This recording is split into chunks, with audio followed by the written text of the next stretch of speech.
Welcome back to Neil Oliver Live. There have been some dramatic developments in the last few days in Russia's war with Ukraine.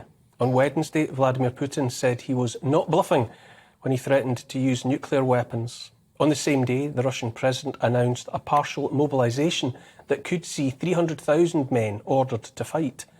That led to remarkable scenes of thousands of men apparently trying desperately to leave Russia. Lieutenant Colonel Stuart Crawford is with me in the studio, as is Tom Buick. We can chat with both of you about this developing story all the time. Stuart, do you think Putin is bluffing? One has to be very careful about assessing anything about Putin because his mind may not work in the same way as normal, sane people like us. In terms of using nuclear weapons, I think you can never totally relax. But certainly on the tactical nuclear weapon front, it's known that the warheads have been in storage since the 1990s. Nobody knows if they've been well maintained or whether they'll still work. And of course, the warheads are not sitting on missiles or in artillery systems waiting to be delivered. They have to be outloaded.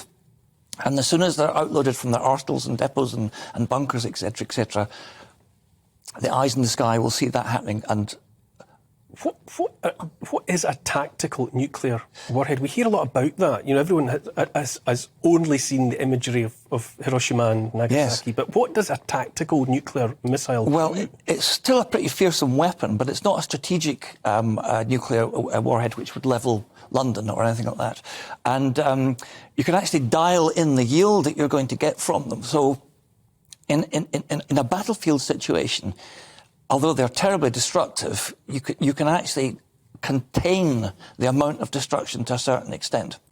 But I mean, it really ups the ante in any war. Why?